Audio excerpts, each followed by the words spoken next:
спроба імпічмента. Лукашенко выйшаў шалёны. Ён прыдумаў гэты рэферэндум. Ідём да дэмакратыі альбо да дыктатуры. Канфлікт каштоўнасны. Двухуладдзе. Дзіўная сітуацыя. У нас быў шанец. Не перабор. Палітычны крызіс мог бы справакаваць грамадзянскую вайну. Гэта проста трагедыя. Вы сказалі страшную рэч. Вот так склаліся абставіны. Уявіце сабе, калі ласка, наступную карціну. 2024 год. Беларусь – адна з найбольш эканамічна паспяховых краін Еўрасаюза. Так, і яго началец натуральна. Адпаведна, няма ніякіх межаў з еўразвязам. Хуткасныя цягнікі ўжо зрабілі Вільню і Варшаву супер ці проста дасяжнымі. Нам не патрэбна ганяць туды, каб вылятаць на вакацыі. Аэрапорты для лоўкостаў працуюць амаль у кожным абласным цэнтры. Суседзі з РФ стаяць у корках на ўезд у Беларусь, атрымліваючы візы ў адмысловых цэнтрах. Прафесійнае войска з'яўляецца часткай НАТО, а ў Еўрапарламенце заседаюць заслужаныя палітыкі 90-х. Пазняк, там, Лябедзька і гэтак далей. Апазіцыя на чале з неаўтаймаваным Лукашэнкам на маргінезе стварае саюзы з там Орбанам і Трампам, выступаючы за закупку таннага расійскага газа. Сярэдні заробак у Мінску дасягае 3000 евро. Уявілі? Такое цалкам было б магчыма, калі б не адна ноч. 22 лістапада 1996 года быў спынены імпічмент Лукашэнку, які ладзілі чальцы Верховнага Савета. У тым самым 1996 Лукашенко вырашыў узмацніць сваю ўладу і стварыў новы варыянт Канстытуцыі, які і вынес на рэферэндум. У адказ дэпутаты Верховнага Савета сабралі подпісы за ягоны імпічмент. Усё магло адбыцца, але з Расіі прыляцелі высокапастаўленыя чыноўнікі, якія нібыта прымірылі бакі. Такім чынам адмяніўшы той самы імпічмент. Рэферэндум меў мець рэкамендацыйны характар, але Лукашенко вырашыў інакш. У выніку ён разагнаў Верховны Савет. Пачалася улада аднаго чалавека. Думаю, вы ўжо здагадаліся, што гэта канал «Жыццё Маліна», а мяне па-ранейшаму клічуць Мікіта Мелказёраў. Некалькі тыдняў таму мы зганялі ў Вільню да Анатоля Лябедзькі, таго самага дэпутата незалежнасці, і вельмі фактурна паразмаўлялі пра няўдалую спробу развітацца з Лукашэнкам амаль 30 гадоў таму. Сведка тых падзеяў спакойна апісвае перажытае і пабачанае, рэфлексуючы на гэты конт.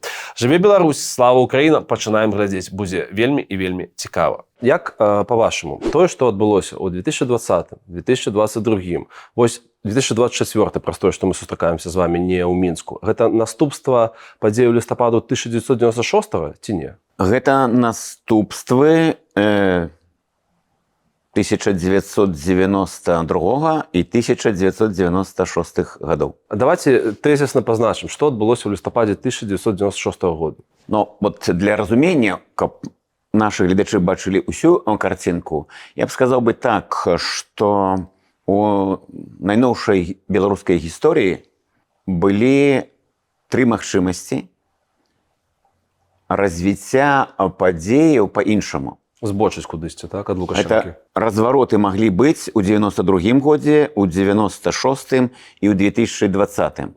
Разварот, ну, просто да нармальнай краіны. Да еўрапейскай, да цывілізаванай, да дэмакратыі. Тры. Вот за гэтыя 30 гадоў тры такія магчымасці. Усё астатняе альбо плато, альбо тое, што не стварала рэальных сцэнароў пераменаў. Вось у 92-м годзе гэта рэферэндум, які не адбыўся, але для кого былі ўсе падставы. Вось каб удалося даціснуць Верховны Савет 12 склікання, яго распусціць, а за гэта выказаліся 442 тысячы чалавек, якія паставілі подпісы за распуск Верховнага Савета і новыя дэтэрміновыя выбары. Вось калі б гэта адбылося, то не было б прэзідэнцкіх выбараў па тых лекалах, па якіх яны адбыліся, і не было б тых самых вынікаў. Это першае. Другое, лёс, не ведаю, хто яшчэ, даў магчымасць яшчэ раз спрабаваць развярнуць ход падзеяў. І гэта ўжо быў 96-й год. Маё меркаванне такое, вы меня карэктуйце, што ён гэтае забойства Верховнай Рады і, адпаведна, будаванне суперпрэзідэнцкай рэспублікі распачаў яшчэ ў 95-м годзе, калі ў вас з вялікімі цяжкасцямі прашлі выбары ў 13-го склікання, ў Верховную Раду. Натуральна, так. А Лукашенко да прэзідэнцтва і пасля прэзідэнцтва гэта ўсё ж такі іншыя постаці, іншыя палітыкі. Цяжка было зразумець да канца, хто такі дэпутат Лукашенко. Вот шчыра. Чаму? Ну, таму што мы пазнаем людзей толькі тады, калі яны атрымоўваюць рэальнае паўнамоцтва, рэальную ўладу. Я не ведаю, вот, калі Мікіце Мелказёраву даць нейкія рэальныя паўнамоцтвы. Магчыма, гэта зменіць. То бок, ніхто ж не прасвечваў дэпутатаў там на рэнтгене. Я гэта паўтараю ўвесь час. Я не чуў ні ад кога, ні ад аднаго аналітыка, не говорячы пра палітыкаў, якія б давалі там нейкі расклад, што можа быць з кандыдата ў прэзідэнта Александра Лукашенко. Не падабаўся багата каму. Але не таму, што нехта тады паставіў дыягназ. Хворы на ўладу. Вот гэтага дыягназа тады не было. А ён быў хворы. І вот эта хвароба пачала прагрэсіраваць вот літаральна па месяцах. Это было заўважна. Вот просто заўважна. Мне для таго, каб усё гэта зразумець, спатрэбілася недзе паўгады. А многім дзесяцігоддзі, некалькі дзесяцігоддзяў. Некаторым толькі ў 20-м годзе прыйшло вот гэтае абсалютнае такое разуменне. Ну вось праз гэтую, як вы кажаце, гэтую хваробу ён стаў лічыць, што Верховная Рада гэта яго канкурэнт. Ён глядзеў на сітуацыю, як ён кантралюе тую ці іншую структуру. Усё павінна зыходзіць з поўнага падпарадкавання яму асабіста. Кантралюе гэтую структуру? Не. Гэта праблема. Таму што з пункту гледжання, так скажем, палітычных тэхналогій, Верховны Савет 13-го склікання для Лукашенка быў дастаткова камфортнай інстытуцыяй. Нават у сітуацыі, калі працаваў падзел улады, калі кожны працаваў на сваёй палітычнай правой дзялянцы і не перасякаўся, калі быў і кантралёр, Канстытуцыйны суд, які папраўляў, і Верховны Савет, і таго ж прэзідэнта. І чаму я раблю такія высновы? Лукашенко сам па сваіх палітычных поглядах, ён чалавек левых поглядаў. А у Верховным Савеце у Лукашенка была яго асабістая фракцыя, згода, больш за 60 чалавек, самая вялікая, самая буйная. В Верховном Совете 13-го скликания самая буйная фракция, согласие, згода, якую отшальвал, ну, большую частку Коноплёв. Так, его помощник. Ну, вы были в меншасці, ну, колькі я разумею. Вось яны былі, согласие, самые вялікія. Согласие. Пасля былі аграрії пад кіраўніцтвам Шарэцкага. 49. Приблизно так же. И 45 калякінцаў, партия коммунистов белорусской. А потым ішлі мы 18 депутатаў, але якіх... Бацька беларускага рубля Станіслав Богданкевич, Шушкевич, Александр Добровольскі. У нас было шэраг выбітных эканамістаў. Зорка эканамічная сённяшняя, Павал Данейка, Шлындзікаў, які стварыў Амкадор. Гэта былі суперпрафесіяналы, і як прафесіяналы у нейкай дзейнасці, і так і людзі з прынцыпамі, з ідэалогіяй, з пазіцыяй. Касцяк гэта былі чальцы аб'яднанай грамадзянскай партыі. Вось. І сацыял-дэмакраты 15 чалавек. То бок, калі мы гаворым, што Лукашенко левы, і ў яго самая вялікая буйная фракцыя, і дзве фракцыі, якія аб'яднаўшыся мелі амаль 100 депутатаў, яны таксама левыя, то гэта азначае, што ў знешнепалітычных каардынатах яны твои хаўруснікі. Яны таксама, яны былі за Беларусь, не за Савецкі Саюз, але яны былі за тое, каб з Расіяй былі нейкія асаблівыя адносіны, стасункі. Яны глядзелі на ўсход, а не на захад. Плюс эканоміка.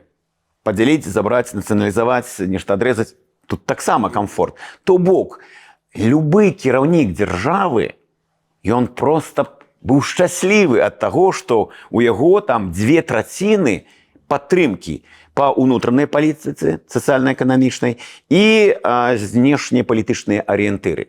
Але вось тут якраз і мы вяртаемся да дыягназу. Хвароба Лукашенка на ўладу. Ён прыходзіў туды. А выходили до микрофона Богданкевич, Ганчар, Карпенко, Климов, Длябецкий и остальные задавали ему неприемные пытания. Про коррупцию, про провальную экономику и так далее. И он не мог это терпеть. Это было вельми жорстко. Есть два коротких ролика. Один там хвилиночка с копейками, другие там два. Ну, это хард-ток.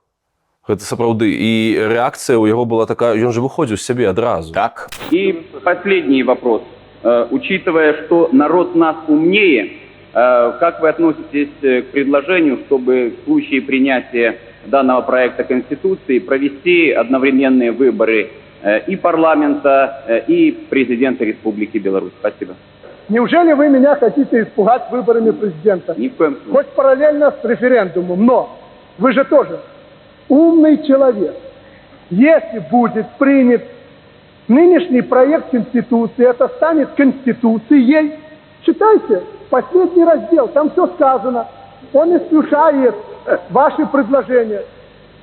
Александр Григорьевич, А если вы хотите новых выборов, давайте немножко Нет. встанем на ноги и проведем выборы парламента и президента. я новых не хочу. Я не хочу, чтобы были нездоровые отношения у депутатов, чтобы кто-то ходил, что-то там просил. Ну, раз вы не хотите, значит, не будет, Анатолий Владимирович. Выборов. Да. Мы ведаем, крышку, что было за межами овальной залы. Что? И он просто выходзіў сюды, ён там руку нагамі, ну, таму што ён ужо пачаў адвыкаць ад вот гэтага дысананса, ад таго, што нехта можа сказаць, што Григорьевич, ты не маеш рацыю. Александр, ты не прав. Александр там, дзе грошы, да? Бо вельмі хутка, літаральна, вот это лего гэтага лакейства, гэтага лізаблюдства, яно склалася літаральна за месяц. У мяне была нейкі час такая унікальная сітуацыя. Я ніколі ні аднаго дня не працаваў у структурах выканаўчай улады. Ні да Лукашенка, ні пасля Лукашенка. Але нейкі час мяне запрашалі на некаторыя мерапрыемствы з удзелам там прадстаўнікоў урада, выканаўчых структур і так далее і далей. Выклікалі як дэпутата Верховнага Савета, і была ў мяне такая прывілея. Я не ведаю до конца там чаму, але Лукашенко даваў такія загады сваім сакратарам, і яны мяне запрашалі. І я бачыў, як хутка мяняліся людзі, якіх я ведаў там і па Верховнаму Савету. Раней это былі людзі сваёй пазіцыі, яны маглі нешта аспрэчваць, яны маглі кідацца ў дэбаты, там у дыскусію. А тут на першым умоўным паседжанні у іх яшчэ ёсць нейкая пазіцыя, пункт гледжання не адстойваць, а на трэцім, чацвёртым яны говорят: Александр Ильич, вы гений. Я не мог до гэтага дадумацца там, так? І вот это вельмі хутка, за некалькі месяцаў вот такая сістэма адбылася, і Лукашенко ў ёй плаваў, яму было комфортна. Ён кайфаваў ад гэтага. А тут ён прыходзіць, які тут кайф? А тут табе кажуць, што у цябе карупцыя, што вы не прафесіяналы, што вы паправалілі тут, там і там. І, канешне, гэта выводзіла яго з сябе. І я думаю, што вот якраз вот гэты псіхалагічны фактар дыскамфорта ад таго, што ты не кантралюеш нейкую частку парламента, прывяла яго да таго, што ён пайшоў на канфлікт з усім цывілізаваным светам. Вось это быў, канешне, ужо такі выбар стратэгічны. Альбо ты працуеш па нейкіх правілах, альбо ты гэтыя правілы перапісваеш пад сябе. Это таксама нейкая рыса таго часу, патлумачце мне, калі ласка. Я чытаў, што ён на першае паседжанне, не ведаю, што за працэдура, там, знаёмства, ці нейкая там установчая сесія Верховнай Рады, ён прыйшоў і сказаў: калі ласка, дайце мне магчымасць спакойна працаваць, я буду да вас 2 разы на год прыходзіць, все будзе спакойна, калі хочаце, мы выпишем вам по автомашине Volvo.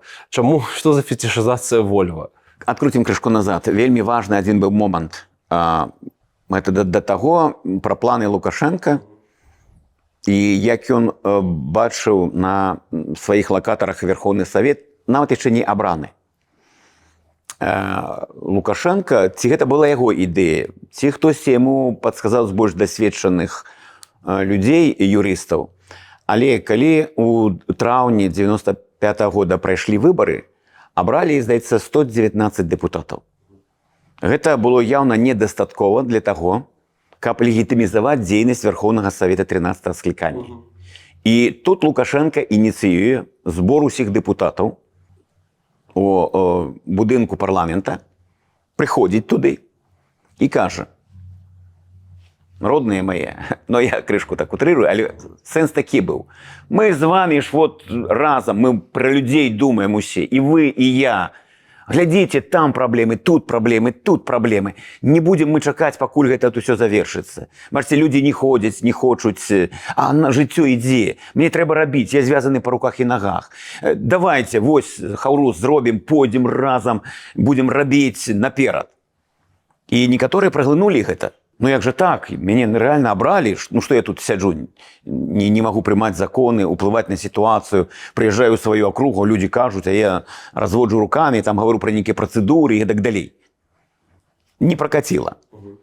Не пракаціла, таму што супраць гэтага выступіў шэраг дэпутатаў, і ваш госць сённяшні, і Сергей Калякін, які тады быў абраны, мы вось катэгарычныя. Але я думаю, што, магчыма, нашых галасоў бы не хапіла, каб не стаў побач з намі Ціхіня. Старшыня Конституцыйнага суда, чалавек, які выйшаў вот з этой камуністычнай номенклатуры, але чалавек, ну, была такая каста камуністаў, якія рэальна ў нешта верылі, так. І вот ён адтуль. І ён сказаў катэгарычна не. Як юрыст, як прававед, ён прывёў свае аргументы. І вот эта наша сінергія, яна спрацавала. Лукашенко выйшаў шалёны з гэтага паседжання. Таму што, глядзіце, калі што падбылося, калі б мы сказалі «Окей», і праглынулі гэта, і легітымізавалі дзейнасць гэтых 119 дэпутатаў, то Лукашенко не патрэбны быў лістапад 96-го года. Ён у любы момант мог сказаць «Прабачце», это нелегітимное сообщество. Гэта людзі без паўнамоцтваў, якія наплявалі на Канстытуцыю. І мы б тады адразу гублялі, ну, вот тую выспу, на якой мы стаялі моцнымі нагамі. Мы гублялі легітымнасць, мы не мелі правовых нейкіх аргументаў на сваёй пазіцыі, і мы гублялі падтрымку часткі беларускага грамадства, якая на нас была арыентавана, і міжнароднай супольнасці. То бок не ўсё было проста. Але аўтамашына Вольва, это была нейкая мара на той час? Тады гэта было, ну, такі прапагандысцкі больш такі элемент. Ну, мы вам дадзім, гучалі іншыя прапановы. Мы дадзім вам $500. Гэта было 5 разоў больш, чым там рэальна атрымоўваў той самы дэпутат. Так што выкарыстоўваліся усе механізмы ўздзеяння, уплыва, пачынаючы ад Вольва і заканчваючы $500. Таму што калі па 500 першы раз прагучала гэта яшчэ якраз падчас вось якраз гэтага палітычнага крызіса ці двухуладдзя 95-96 гадоў. Па 500 ходзіць з 95-го года. Так, значна раней, чым некаторыя думаюць. Я хотел запытаць вас про 96 год. Мы калі з вами размаўлялі 2022, напэўна, гэта быў год пачатак, вы сказалі, што на момант пачатка 96 года гэта было рэальнае двуўладдзе. Можна ли сказаць, што Лукашенко ў той момант быў у самай сваёй слабой версіі? Лукашенко нейкі час мушаны быў быць у такім звужанай прасторы, некамфортнай, але ён там быў, так. Это самая слабая версія Лукашенка, якую вы памятаеце? Ну, нельга адназначна сказаць, што ён быў самы слабы, калі ён у той час, ну, так склаліся абставіны, быў самым папулярным палітыкам. Тут, ведаеце, вось мы глядзім на адзін прадмет і можам бачыць крыху па-рознаму дэталі. З пункту гледжання магчымасцей рабіць тое, што яму хочацца, так, ён быў самы абмежаваны. Гэта праўда. А з пункту гледжання другіх нейкіх састаўляючых для палітыка, то ўсё выглядала для яго не так блага. Я говорю, што папулярнасць высокая, у яго ў парламенце 2/3 людзей, якія ідэалагічна да яго блізкія. Ён шмат што можа рабіць па Канстытуцыі 94 года, бо гэта Канстытуцыя, якая усталявала прэзідэнцкую форму кіравання.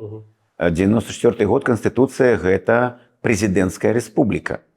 Таму тут усё было окей. Вось калі б толькі не гэты дыягназ. Усё порціць псуе дыягназ. Хвароба на ўладу. Ці ведаеце вы, як ён з улікам сваёй хваробы, ён і яго хаўруснікі адрэагавалі на вашу ініцыятыву імпічмента? Ну, гэта было для яго тое, што, відаць, не прадугледжвалася ў яго планах. То бок мазгі крышку сламаліся? Ну, канешне, былі псіхалагічна для яго вельмі непрыемны час. Ён быў настолькі напалоханы, вот это яго страхі, яны потым ретрансляваліся пра так званыя рэферэндумы і змяненне заканадаўства. Яно станавілася не проста там неправавым, а яно проста там вот гэта хвароба яна адсочылася. Ён настолькі быў напалоханы гэтым імпічментам, што ў наступных праектах Канстытуцыі і законаў гэта абставілі такім наборам перашкодаў Забетонировали, так? што немагчыма рэалізаваць нават пры жаданні, нават пры нейкай магчымасці, якія б яны былі, рэалізаваць практычна немагчыма. Гэта страхі. Это страхі, з якімі Лукашенко выйшаў з 96 года. Нельга сказаць, што ўсё было па шчэлчку пальцаў. Ён біўся, ён змагаўся, ён хваляваўся, ён пацеў, усё гэта было з ім. І ён быў і напалоханы, і напужаны. І пра яго страхі таксама сведчыць гэты дэсант, які прыехаў з Расіі. Яны ж не прыехалі проста так. З Расіі, наколькі я разумею, 96 год, гэта гісторыя пра тое, як пачаўся гэты наш зацяжны пацалунак з Расіі. Гэта ратыфікацыя пагаднення, не ратыфікацыя, падпісанне пагаднення пра стварэнне саюзнай дзяржавы. І як рэакцыя, гэта вельмі актыўная вуліца.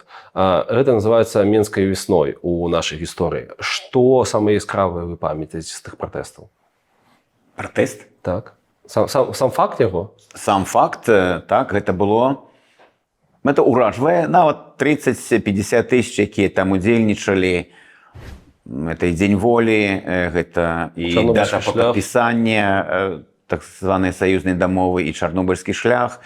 Гэта паказала, што ў грамадстве ёсць супраціў. Нягледзячы на тое, што у Лукашенка высокая папулярнасць, але ёсць сілы, якія здольны яму супрацьстаяць. І гэты пратэст, ён, канешне, ўплываў. Это падаецца на сённяшні дзень, што там, па выніках, нічога. Не зусім так, таму што любыя нейкія дзенні, якія арганізаваны, якія дэманструюць сілы, яны прыводзяць да таго, што рэжым альбо мімікрыруе сам, альбо нешта змяняе, або нешта аблягчае, альбо, наоборот, напрыканцы робіць нешта больш брутальнае. Але гэта важна. Але я правильно разумею, што я прашу прабачэння за тэрміналогію, але піздзіць сталі менавіта ў 96 годзе. Гэта год, калі пачаўся гэты бруталізм. Ведаеце, па еўрапейскіх мерках так. Был 88-й, была чырёмуха, я разумею. Па беларускіх, зыходзячы з сённяшняга дня, мы можам сказаць, дык гэта бог ты мой. Гэта што там прафесару Богданкевічу далі палкай па галаве? Толькі прафесар. Толькі адзін раз там. Усё ў параўнанні. Канешне, любое выкарыстанне нематываванай фізічнай сілы гэта ўжо скандал у нармальнай краіне, калі гэта там за межамі закона. Тым больш, што ў Беларусі якраз пратэсты вельмі цяжка знайсці нейкія, калі людзі бралі ў рукі камяні. Яно было, але гэта выключэнне, гэта не правіла. То бок гэтыя знакамітыя перагорнутыя машыны, гэта выключэнне вы лічыце? Так. Прававая культура пратэстаў беларусаў іншая. Гэта не абавязкова адразу шукаць направа-налева, каб зрабіць нейкую правакацыю і некаму ззадзі цішком нейкаму мапаўцу даць па галаве. Не ў гэтым. Пратэсты, каб дабіцца нейкага выніка і прадэманстраваць, што ў нас ёсць нейкая культура. Я думаю, гэта нармальна, што беларусы у пратэстах яны больш блізкія да нейкіх цывілізаваных формаў, чым нейкага такого бунта, пагрома такога. Яны, канешне, паказалі, што у Лукашэнку не ўсё так будзе проста і лёгка. Гэта было і пасланне для Масквы, гэта было пасланне для міжнароднай супольнасці, што ёсць сіла супраціва. Як вядома, 26 красавіка, у дзень 10-й гадавіны Чарнобыльскай аварыі, у Мінску адбыліся два мітынгі. Першы быў афіцыйна дазволены і прайшоў з удзелам кіраўніцтва дзяржавы. Другое несанкцыянаванае мерапрыемства «Чарнобыльскі шлях», ініцыіраванае апазіцыяй, паступова перарасло ў масавыя беспарадкі. У выніку былі затрыманы 186 чалавек, большасць з якіх потом панесла адміністрацыйнае пакаранне. Следства, якое працягваецца па падзеях 26 красавіка, неўзабаве назаве ініцыятараў беспарадкаў і іх актыўных удзельнікаў. Данько пісаў пасля, што калі б не тыя пратэсты, дык вельмі хутка жылі бы мы лёсам умоўнага Татарстана. Вы згодны з ім ці не? Прывід Татарстана ці Чачні, ён і тады быў, і сёння застаецца. Я таксама не ведаю, канешне, тое, што мы бачым з Лукашэнкам, гэта проста трагедыя Беларусі. Але калі б стаў Кебіч прэзідэнтам, то варыянт Татарстана, ён... Больш верагодна быў бы? Абсалютна.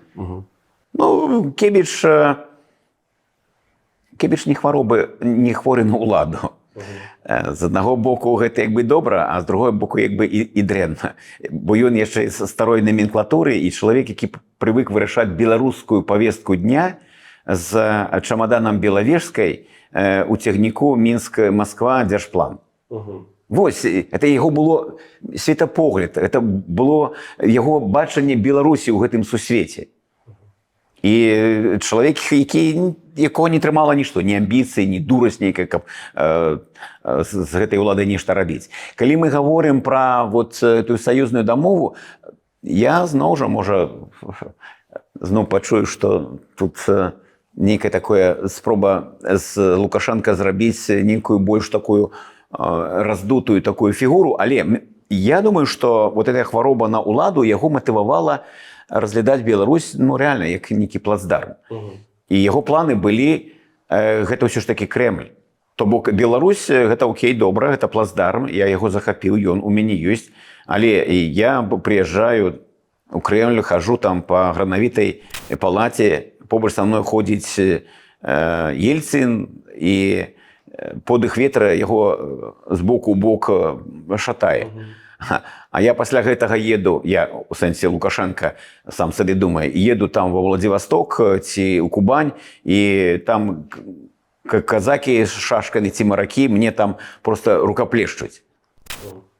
А у мяне гэта яшчэ дыагноз, гэта мяне падмывае, гэта гаворыць, што ну вось, такі хворы Ельцин тут, а каб быў я на гэтым, каб на мне была гэта шапка Мономаха, вот я б тут Кузькіну маць усім бы паказаў там. Стаялі б у мяне ў чарзе там і канцлеры нямецкія, і прэзідэнты амерыканскія, і ўсе астатнія. У чалавека, у каго такі дыягназ, гэта ну проста становіцца планам дзеяння. І быў распрацаваны гэты план славянскі прэзідэнт. Ён быў распрацаваны, ён быў напісаны на паперы. І Лукашенко спрабаваў яго рэалізаваць да Пуціна. Шлагбаум Пуціна. Таму ён яго так і не любіць, так? Таму яго там усё роўна застаецца унутры вот гэты чарвячок. Глядзіце, гэта не тэма нашай размовы, якім чынам Барыс Ельцин в 96 годзе захаваў уладу і захаваў свой пост, наколькі я разумею. Але тым не менш гэта факт. Як вы думаеце, як Расія ў той час глядзела на Беларусь? Расія падтрымоўвала Лукашенко. Дзеля чаго? Чаму ім была карысна гэтая фігура? Таму што ён прэзідэнт. Прэзідэнт, якога абралі, прэзідэнт з вялікай падтрымкай людзей. І які у рыторыцы, як мінімум, ён на хвалі вот гэтага расійскага шавінізма, неважна ў якім разліве, такім ліберальным ці іншым. І гэта таксама факт, што калі быў вот гэты крызіс двухуладдзя, то Ельцин там Шарэцкаму там по тэлефоне сказаў: не балуйте там, да? Мы поддержим президента. Президиум Верховного Совета решил созвать внеочередное пленарное заседание в понедельник и принял специальное обращение. В документе подчеркивается, что в Беларуси под видом проведения референдума устанавливается откровенная диктатура. Мы призываем руководителя Содружества независимых государств Бориса Николаевича Ельцина, глав государств, правительств и парламентов Содружества сделать все, чтобы мир и спокойствие сохранились на многострадальной земле Беларуси. Я так разумею, што ў 96 годзе ён прыдумаў гэты рэферэндум, прапанаваў яго, у якім у тым ліку было пашырэнне яго паўнамоцтву. І рэакцыяй на гэта стала спроба імпічмента. Так. Ну, палітычны крызіс, ён стаў рэальнасцю. Дзейнічаў прынцып падзелу ўладаў. Это азначала, што ўсё ж такі Верховны Савет, які быў левым у ідэалагічным раскладзе, але гэта быў парламент, і ён дзейнічаў у адпаведнасці з Канстытуцыяй. Рабіў памылкі, быў Канстытуцыйны суд, які папраўляў гэтыя рашэнні. Дарэчы, Канстытуцыйны суд яшчэ ў лютым 96 года прызнаў адразу 17 указаў Лукашенка неканстытуцыйнымі. Было пару рашэнняў Верховнага Савета, які Канстытуцыйны суд таксама прызнаў нелегітымнымі. І мы выправілі гэта, таму што мы дзейнічалі ў правовой прасторы. А Лукашенка ўсё было складаней. І вот эти чырвоныя сцяжкі выставлялі ўсё роўна Верховны Савет і Канстытуцыйны суд. Трэба было вырашаць гэтую дылему. І ён мог вырашаць толькі праз адзін механізм стварэння адчування, што гэта не толькі яго жаданне, а воля людзей. Ну, ён вельмі шмат агулам казаў пра народ у яго. І как бы, вельмі, конечно, дзіўна з заднім днём разумець, што народ у гэта верыў. Хто першым пачаў размаўляць пра імпічмент? Ну, фракцыя грамадзянскае дзеянне, гэта была цалкам наша ініцыятыва. Быў нейкі аўтар, адзіны чалавек, які... Быў вызначаны адказны, хто, ну, хацець імпічмента гэта ж ніхто не забараняе. Але калі ў цябе 18 галасоў, а трэба 70, то трэба вызначыцца, хто нясе персанальную адказнасць. Так. Карпенка быў адказным, вызначаны. Хто прыдумаў агулам, што, хлопцы, у нас ёсць такой інструмент. І ідэя Ганчара, ну, я першы пачуў менавіта ад яго, але адразу і цалкам была падтрымана ўсім. Карпенка, Богданкевічам, Добровольскім, Лебедзькім. Уся фракцыя цалкам падтрымала.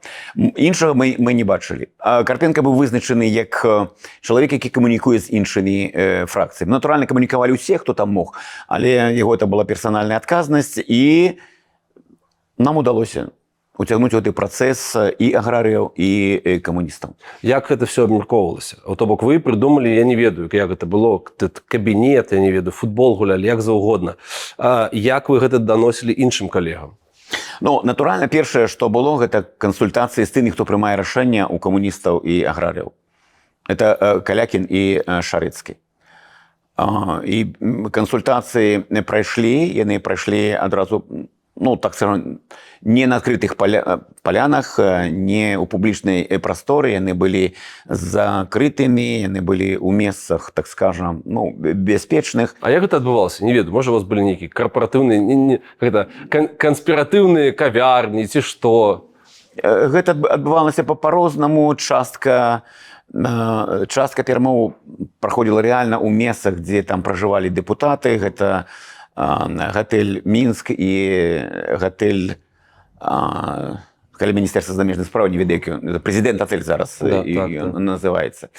Частка праходзілі проста у кватэрах. Былі там мінчукі, і там сустракаліся. Былі і кавярні, я не скажу, што нейкія былі вызначаны адзін там ці две, але уся палітра выкарыстоўвалася. Але галоўным, што працавала, гэта тое, што ўжо былі камунікацыі. Частка дэпутатаў былі ў Верховным Савеце 12-13 склікання. Частка людзей перасякаліся проста па сваёй дзейнасці. І ў кожнага з нашых дэпутатаў былі 2-3, з кім яны маглі наўпрост паразмаўляць.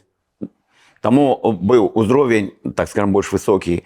Гэта там Карпенка, гэта Богданкевіч, якія камунікавалі з лідарамі.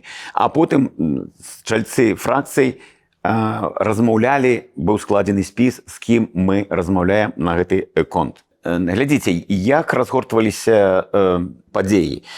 Так, клінч адбыўся тады, калі Канстытуцыйны суд запатрабаваў, каб Лукашенка выканаў рашэнне Канстытуцыйнага суда і адмяніў свае неканстытуцыйныя указы. Лукашенка да гэтага часу ўжо падняўся на пэўную вышыню, яшчэ не пераехаў этажом вышэй Бога, але недзе быў ужо блізка да гэтай стадыі. І ён, натуральна, зразумеў, што адыход гэта будзе паразай. А паразу ён цярпець не хацеў.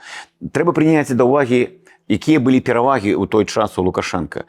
Лукашенка увесь час там выходзіў з сваёй рэзідэнцыі, і, мовна кажучы, бачыў вось гэты свой вялікі партрэт, які быў напісаны яркімі фарбамі. Вот такі змагар народны. І гэта бачылі ўсе людзі. І для яго было важна, ён праводзіў гэты першы рэферэндум для таго, каб зверыць. Ён застаецца на піку папулярнасці. Ён быў на піку папулярнасці. Верховны Савет, якраз у яго была іншая сітуацыя. Ён атрымаў, мягка кажучы, такую таксічную спадчыну ад Верховнага Савета 12 склікання. У яго не было такой папулярнасці. І Лукашенко это разумеў, што калі будзе нейкі клінч, то народ хутчэй за ўсё стане побач з ім, а не з Верховным Саветам, нават калі законы Канстытуцыі знаходзяцца там. Эмоцыя. Лукашенко ўплываў на гэтыя эмоцыі. І ён пайшоў, парушаючы далей Канстытуцыю, законы. У жніўні ён заявіў: рэферэндум. 8 жніўня, так. Вось з жніўня якраз пачаліся гэтыя падзеі. Перад гэтым яшчэ было ў верасні, так. У верасні і Лукашенко і Верховны Савет спрабуюць апеляваць да народа. Апаненты Лукашенко ладзяць першы кангрэс дэмакратычных сілаў, дзе там 700 дэлегатаў, гэта ў горадзе, у цэнтры, дзе гучаць прамовы, што гэта шлях да дыктатуры і так далей. Праўда, туды не прыйшоў ні Шарэцкі, ні Новікаў, яго першы намеснік ад камуністаў. Усё роўна да апошняга яны трымаліся знайсці нейкі кампраміс з Лукашэнкам. Лукашенко правёў свой першы ўсебеларускі сход, на які прывёз 6 000 чалавек. Але вось там было такія цікавае нагляданне, як бы простыя людзі, ну, сядзелі, прывезлі там даярку, сказалі, тут пляская, яна пляская. А вось эліта, там, за выключэннем некалькіх літаральна асобаў, там, здаецца, русы з міністраў, усе астатнія былі вельмі напружаныя. Сітуацыя была, у чым, калі я гавару, што двойчы мы маглі разбіць разварот, гэта была яшчэ сітуацыя рэальнага двухуладдзя.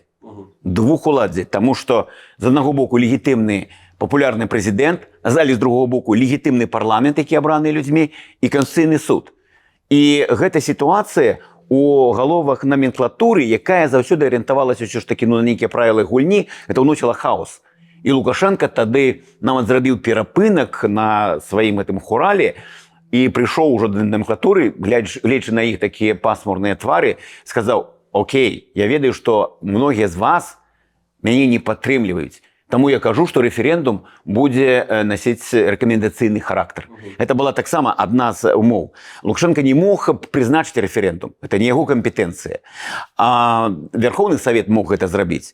Але Верховны Савет па пытаннях Канстытуцыі мог прызначыць толькі рэферэндум, які не носіць абавязковага характара. І тут Канстытуцыйны суд паправіў Верховны Савет. Вот это была інтрыга. І ў гэты час якраз Ганчар робіць заяву: «Я гэта не падпішу». Ён быў абраны Верховным Саветам кіраўніком Цэнтральнай выбарчай камісіі, як дасведчаны юрыст, як кампетэнтны чалавек, які рэальна разумее, што адбываецца. І вот гэта заява, мне падаецца, яна прыйшла да нас бумерангам. Пасля гэтай заявы Лукашенко, мне падаецца, 14 лістапада ён прымае указ і звальняе Ганчара з пасады. А гэта не яго кампетэнцыя. Прызначыць і зняць з пасады Ганчара мог толькі Верховны Савет.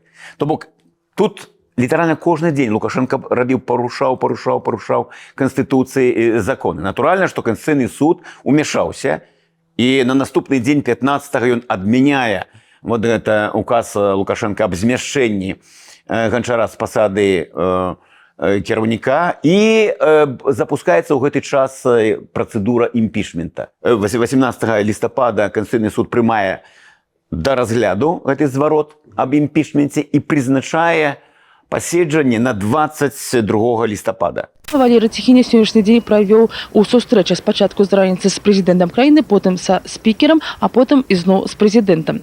А сегодня увечері нам было объявлено наступное. Председателем Конституционного суда Республики Беларусь Валерию Егоровичу Тихине поручено мне объявить вам, что сегодня, 19 ноября, возбуждено производство по делу о нарушении президентом Республики Беларусь Лукашенко Александром Георгиевичем Конституции Республики Беларусь. Спасибо. Адбылася даволі дзіўная сітуацыя. Быў спіс людзей, якія падпісаліся за імпічмент. Так. І нейкім чынам гэты спіс трапіў у адміністрацыю прэзідэнта. Ну, Тихіня перадаў. Для чаго? Дзеля чаго? Вы патлумачылі раней, што гэта быў чалавек, прытым за Канстытуцыю, за закон, за дэмакратыю. Дзеля чаго ён гэта зрабіў? Я думаю, што якраз тады ўжо і пачаўся шантаж пэўным кампраматам Тихіні.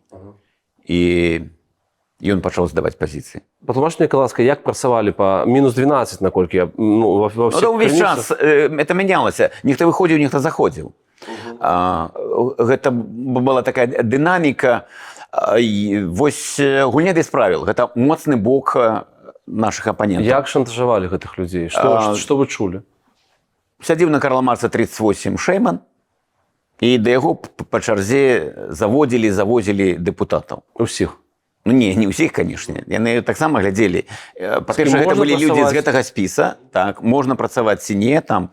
З нашай фракцыі я не ведаю. Нікога не запрашалі і ні з кім там не размаўлялі. А там было вельмі ўсё проста.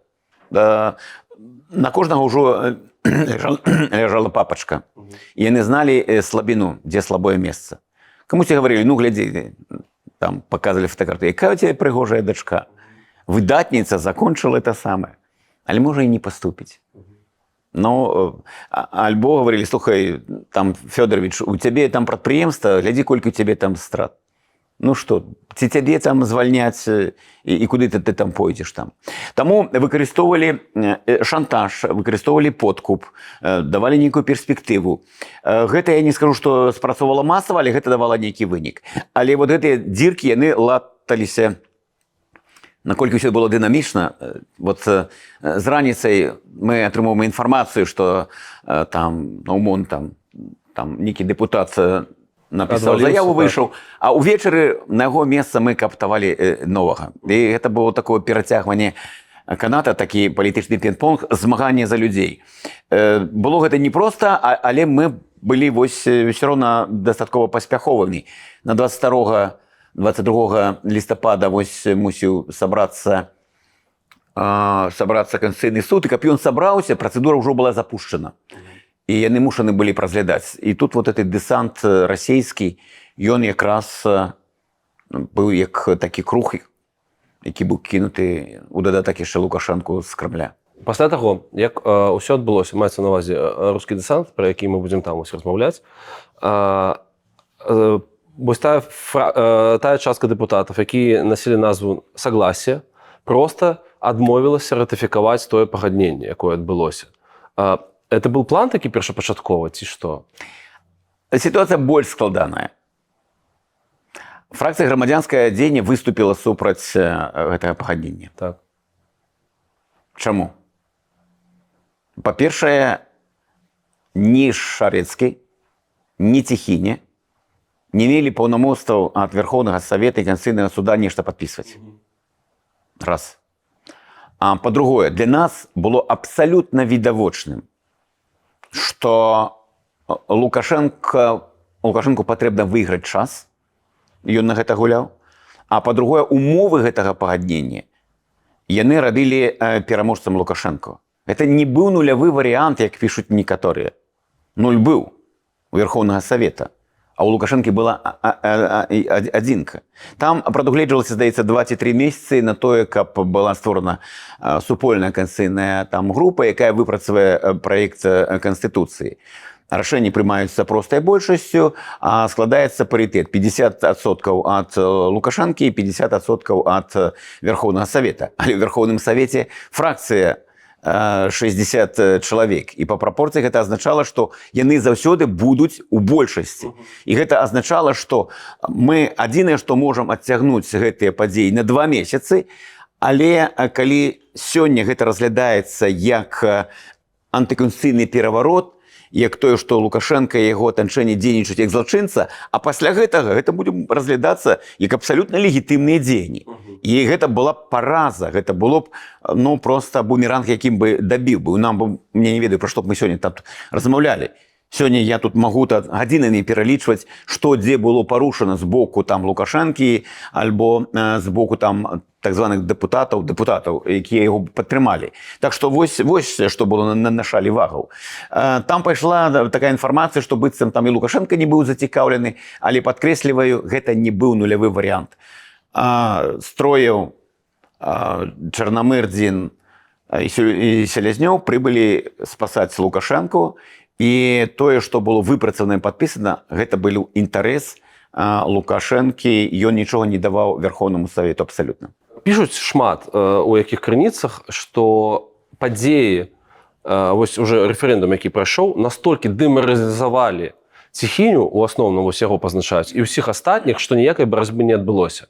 Наколькі адпавядае рэчаіснасці? Ну, як не адбылося? Да, там амаль да 22-го Ціхіне трымаўся. І ён быў на баку права і закона. Я не говорю Верховный Совет, тому што Конституцыйны суд это чушь. Тобто, нягледзячы на тое, што на яго там ціснулі, што ён надаў гэтыя прозвішчы, ён яшчэ спрабаваў неяк выйсці з гэтай сітуацыі. Канешне. Ну, я не буду зараз там паглыбляцца ў падрабязнасці, але яго таксама, як і дэпутатаў, выклікалі на Карла Маркса і прадэманстравалі пэўны кампрамат, які паралізаваў ціхіню. А что за компромат? Ну, я не буду у падрабязнасці паглыбляцца, это там асабістыя, закранае асабістыя яго стасункі ў яго сям'і, але гэта было зроблена. І гэта якраз тое, што адрознівае там Верховны Савет і Лукашэнку. Для іх не было абсалютна ніякіх чырвоных сцяжкоў, яны выкарыстоўвалі ўсё, што можна. Можна купіць, куплялі. Можно запалохать. Слушайте, а купляли? Можно шантажевать. Сори, можно проиллюстрировать купляли? Что вы не ведаю, чули? Не, ну я же говорю, $500 это цитата Лукашенки. Что вот те, кто пойдут, будут атрымоўваць там $500. Ну, на приватных вот этих встречах тем, кто отказникам говорили, ты пойдешь на подвышение в Минск, мы тебя возьмем, будешь працаваць там наместником министра, а не предприемства. Это было, это, ну, я ведаю некалькіх конкретных, зноў жа, ну, не ведаю зараз, дзе што там за тымі людзьмі, але гэта быў, так скажем, доказаныя факты. Так што выкарыстоўваліся ўсе механізмы на тое, каб паўплываць на людзей, каб яны змянілі сваю пазіцыю. Або адазвалі, альбо не ініцыявалі вот эту процедуру імпічмента.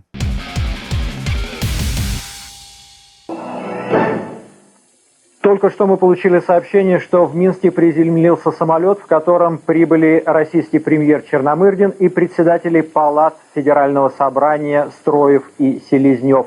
Они приехали в отчаянной попытке помирить враждующие белорусские стороны. Эти три чувака, три богатыря, як вы памятаеце гэту сітуацыю, як яны знянацку з'явіліся? Таму што калі я чытаю нейкія там крыніцы, ну, напрыклад, расійскі, дык кажуць, што яны агулам летелі ні ў якую, ні ў Беларусь, але знянацку яны развернули свой самолет і паляцелі да нас. Ну, драматызацыя? Не ведаю, якія яны багатырі, але засранцы это дакладныя. Это па-першае. Па-другое, не, я не веру ў гэтыя такія, што раптам нехта, тут чуць не з парашутам. Ну, не Лукашенко іх вызваў.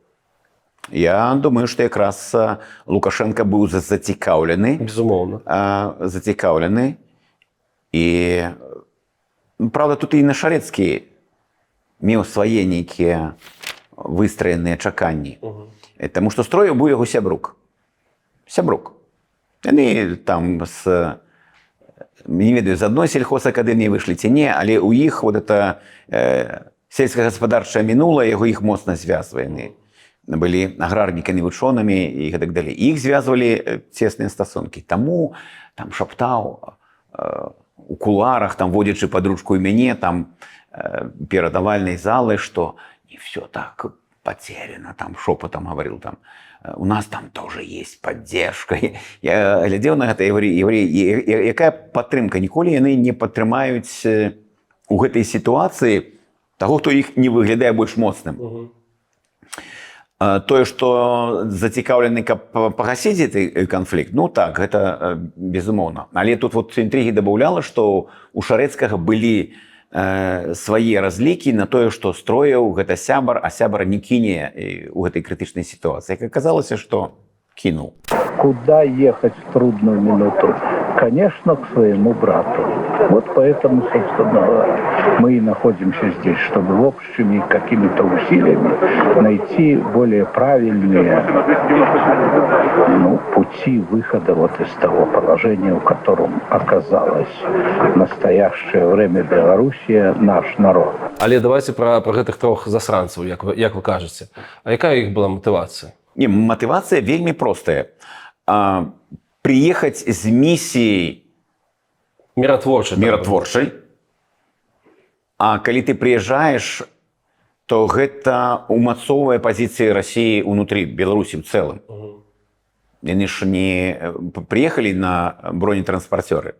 Яны прилетели вот як анёлы, голуби там так.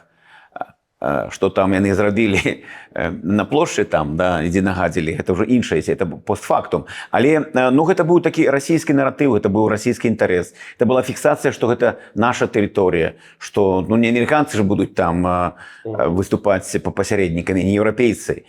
То бок праз гэтую місію яны ўмацоўвалі так ці інакш пазіцыі Расіі, Крамля, Масквы ў Беларусі. І гэта павінна было бачыцца не толькі вачыма тых дэпутатаў там ці чыноўнікаў, але і простых беларусаў. І гэта піарылася. А вы ў гэты момант, ну, вы ж даведаліся, што яны прыляцелі? Што вы рабілі ў гэты момант? Як вы... Ну, мы... Это ноч, да? Перамовы? Так, это ноч. Мы спрабавалі ўздзейнічаць на сітуацыю праз Карпенко. У яго была все-таки пасада намесніка, і это былі палітычныя фракцыі, мы ж не былі ад кагосьці там залежныя. Але Карпенка насамрэч не пусцілі на паседжанне. І ён правёў час каля дзвярэй, яго туды не пусцілі. А мы прагаворвалі нашу пазіцыю, якая яна мусіць быць, і гэта была пазіцыя вярнуцца ў рэчышча Канстытуцыі, законаў, і гэта азначае, што ўсё, што неканстытуцыйна, мусіць быць адменена. У каго ёсць паўнамоцтвы, то толькі ў рамках гэтых паўнамоцтваў ён мусіць нешта рэалізоўваць. Наша пазіцыя была вельмі простая і ясная. Карпенка меў мандат, але ён не дайшоў да саміх перамоваў і правіў час каля дзвярэй. Чаму наша фракцыя заявіла, што сам Шарэцкі не меў паўнамоцтваў ад Верховнага Савета нешта там падпісваць? Мы павінны з вамі сказаць, што па выніку гэтых начных перамоваў Лукашенко пагадзіўся, што рэферэндум будзе мець рэкамендацыйны характар, а імпічмент згортваецца. Так. Уважаемый товарищ, пока будет идти подписание, хочу вас ввести в Конституционный суд Республики Беларусь 22 ноября 1996 года прекращает производство по делу об импичменте президента. Як вы лічыце, наколькі ўдала Шарэцкі правёў гэтай перамовы? Ну, не ўдала, таму што, глядзіце, галоўнае для Лукашэнкі было астанавіць імпічмент. Ён гэтага дабіўся. Тым больш, што яны ўжо на практыцы адпрацавалі гэту тэхналогію ўздзеяння на дэпутатаў. І гэта ж было, это літаральна ў сціслы час, у прамежак часу. Это некалькі дзён адбывалася там. Адзін забраў, другі... А калі ў цябе шмат часу, то ты можаш апрацаваць усіх дэпутатаў. І не адзін раз, а два. І ім патрэбен быў час. Час вот, тады працаваў не на іх. Яны, і Лукашенко гэта дабіўся. Другі пункт, які для яго быў абсалютна выйгрышны, а для нас абярнуўся бы поўнай паразай, што это пункт стварэння вот этой конституцыйнай там камісіі на паритетных пачатках. Там, здаецца, 100 чалавек, 50 з аднаго боку, 50 з другога. Але прымаючы да ўвагі, што я гаварыў, што яго самая вялікая фракцыя, гэта азначала, што ніякага паритэта няма. А рашэнні прымаюцца простай большасцю. Гэта азначае, што Лукашенко тое, што ён запланаваў, ён праводзіць праз легітымізаваную камісію, але гэта ўжо не парушэнне там закону Конституцыі, а гэта выкананне дамовы, на якой стаіць подпіс Шарэцкага ад імя парламента і Цехіні ад імя Конституцыйнага суда. То бок на выхадзе ён не аўтар, не сцэнарыст конституцыйнага пераварота. Ён чалавек, які выконвае дамоўленасці, якія былі падпісаны. Ваша подпіс стаіць? Стаіць. Адказвайце. Слухайте, як агулам, ну, шчыра кажучы, можа быць гэта нейкая... Может быть, это неправильный поинт, але калі я читаю про тыя падзеі, дык пра Шарэцкага нічога добрага не пішуць. Ёсць меркаванне, што не гадзіўся ён, не адпавядаў ён ролі спікера Верховнай Рады. Як так сталася, што менавіта ён заняў гэтую пасаду? Пытанне выбарцаў? Ну, быў Калякін, напрыклад, камуніст, окей, але палітычна больш моцны. Ну, так працуюць дэмакратычныя працэдуры. Як вы лічыце, ці гэта правільны поінт, што палітычна досвед Шарэцкага не адпавядаў гэтай пазіцыі? Ну, што ад таго, што мы скажам, што ён быў там... Як чалавек, ён добры. Нормальны. Вот мець Шарэцкага суседам па летніку нормальна. Ён анекдот раскажа. А спікерам? Для спікера, конечно, самы для того часу, хто падыходзіў, гэта, гэта Ганчар, гэта Карпенка. Бо ўсе астатнія так ці інакш хацелі заігрываць і з Масквой, і усе ўжо думалі, што там, праз нейкі час жа будуць нейкія выбары, там, можа, прэзідэнцкія, можа, я туды пайду. То бок так, як спікер, як лідар парламента, ён аказаўся такі, якім аказаўся. Хаця наратывы яго былі правільныя. Ён там і рабіў заявы, і пра дыктатуру, пагрозу, ўсё гэта правільна. Але ну, вот момант такі сказаць там строю, ты мне сябар, так? Але за мной краіна, адказнасць. І мы на гэта не пойдзем. Адкрывай вось рашэнне Конституцыйнага суда. Чытай, рабі высновы. Хто ў гэтай сітуацыі што парушае? Верховны Савет не парушыў нічога. Былі парушэнні, але ён выправіў. Як толькі Конституцыйны суд гаварыў, што вы тут дапусцілі памылку, мы вярталіся ў канстытуцыйнае поле. То бок, адбываецца паседжанне. Мы аналізуем сітуацыю. З вашага боку там 10 нейкіх парушэнняў, злачынстваў, з майго боку нічога, а вы пытаеце, нет, вы роўныя, давайте вы нейкі кампраміс знойдзеце. І як паміж гэтым знайсці? То бок ён не адстайваў кампраміс, жа гэта не проста, каб мы падпісалі нейкую паперку і дамовіліся, што мы выходзім з гэтага памяшкання і робім пасыл, што ўсё окей. Трэба ж чытаць з паперу, што там. Это окей ці не? Это вырашала гэтыя праблемы ці не? Не.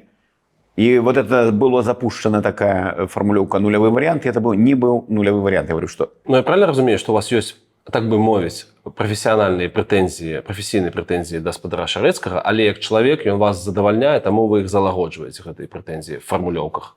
Я не рабі бы все равно ситуацию чорно-белой, бо... Не, я не кажу ніяким випадку, что как бы... Не, у яго шмат багата пазітыўных якасцей і чалавека, і нават як палітыка, але на якім узроўні. Дэпутат Верховнага Савета, ну окей, яго выбралі, я не сумняваюся там, але вось у сітуацыі крызіса, у сітуацыі, калі трэба прымаць нейкія рашэнні, несці адказнасць, ну тут ён на самой справе не самы эфектыўны. Ну і пасля вось Вільні, ну просто паехаць і знікнуць. Твае калегі засталіся ў Беларусі. Ніхто не з'ехаў. Ну, так, ніхто не з'ехаў з 13-го склікання. Дакладна, мы ўсе там жылі і працавалі. І былі спробы, я скажу, там некалькі разоў выйсці, знайсці яго, каб неяк адгукнуцца, прыцягнуць, бо мы там было одно паседжанне, дзе мы збіралі дэпутатаў 12 і 13 склікання. Ну, нейкія перыяды, калі абвастралася сітуацыя там з пагрозамі, нейкімі новымі выклікамі для незалежнасці, што мы маглі там зрабіць? Ну, як мінімум, сабраць тых, у каго ёсць легітымнасць, хто дэпутат незалежнасці, хто дэпутат апошняга дэмакратычна абранага парламента, разам сабрацца і, ну, як мінімум, зрабіць палітычную заяву, расставіць нейкія акцэнты. Шарэцкага мы не маглі знайсці. Свет вялікі згубіўся. Я глядзеў інтэрв'ю Калінкіна і Клімова на Белсаце, прысвечанае вось гэтым падзеям. І ён там выдвинуў тэзіс пра тое, што папулярнасць законна абранага прэзідэнта на той момант, мы мусім гэта прызнаць, была настолькі вялікай, што ўзнікала пытанне ў мэтазгоднасці гэтага імпічмента. Што можаце сказаць на гэты конт? Не, я думаю, тут Андрей перабольшвае ці нешта крыху заблытаў. Тут не звязанае ж паміж сабой папулярнасць і выкананне Канстытуцыі і законнасці. Ну, то бок, наколькі я гэта разумею, мелася на ўвазе, што першапачаткова ідэя не мела шансаў на поспех. У першых абмеркаваннях мы не разлічвалі, што мы набяром неабходную колькасць. Падкрэсліваю, унутры фракцыі быў кансенсус. І было жаданне. І мы не бачылі іншых механізмаў, інструментаў, як вырашыць гэтае пытанне. Гэта быў тупік.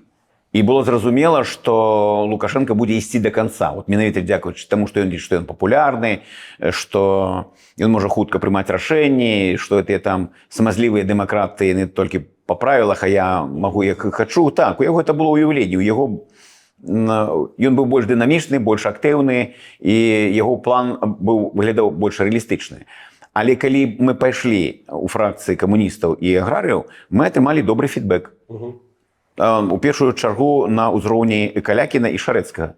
Яны сказалі окей. І гэта ўжо было палова справы. Таму што калі кіраўнік фракцыі дае окей, то гэта азначае, што некага ён рэальна сагітуе. І так і адбылося. Але пры гэтым ці адпавядалі вашы жаданні, жаданням і чаканням народу ў той момант? не буду говорить за ўвесь народ, у нас ёсць каму гэта рабіць, але ну, натуральна не.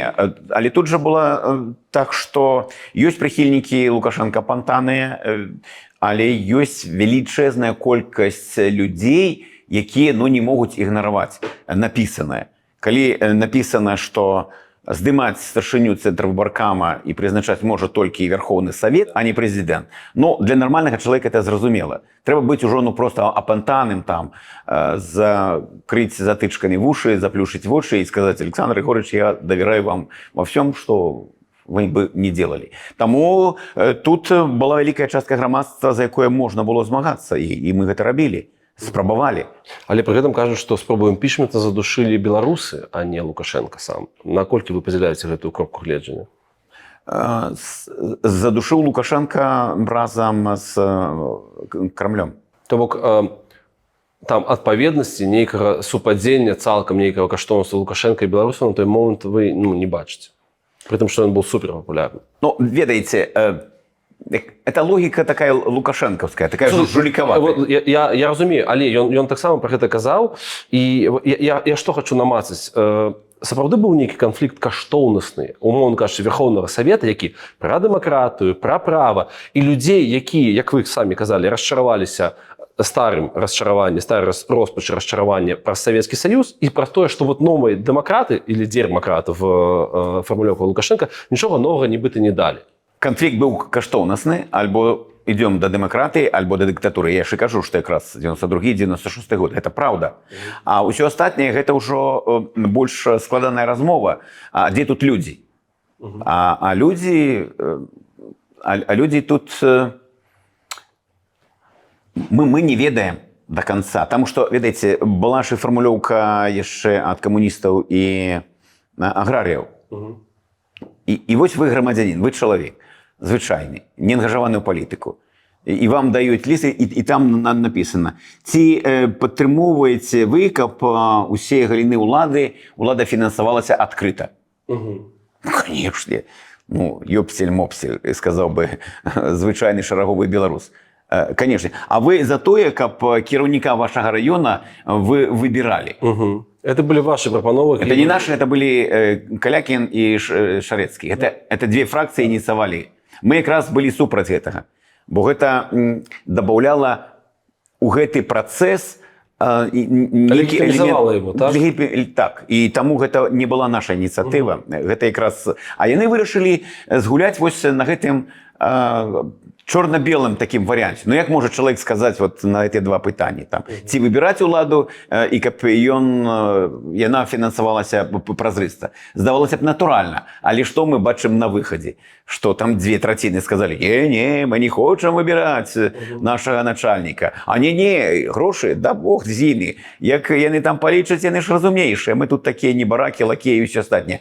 А на выхадзе, ну мы ж пра гэта прагаварвалі. Калі ты ведаеш, што колькасць бюлетэняў безлічоная, фінансаванне не з бюджэта, камісіі сфармаваны толькі тымі, хто падтрымоўвае Лукашенка, то з гэтага, ну, ўжо ты ж разумееш, што гэта гульня несумленная, гэта гульня без правіл. Клімаў тоже сказаў: я разумею, што у вас супрацьлеглыя пазіцыі, але ну, просто каб іскра нейкая пайшла.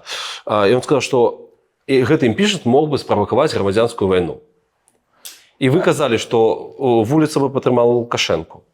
Ці я змешваю розныя рэчы? Ну, з Андрэем у 95-96 годзе мы 2 ночы спалі там у адным памяшканні ў Верховным Савеце. І тады ён гаварыў: дайце мне 2 там капітанаў, я вам прывяду сюды ў кайданках Лукашэнкі. Усё было нармальна. Там з цягам часу яго дэфармавалася крыху пазіцыя. Ці магло б гэта прывесці да нейкіх больш брутальных? Складана сказаць. Таму што той же самы Агалец, міністр унутраных спраў, пра якого прэса адзіная пісала, што ў яго куля ў галаве. Дык вось гэты генерал з куляй у галаве заявляў Шарэцкаму: мы па-за гэтым канфліктам.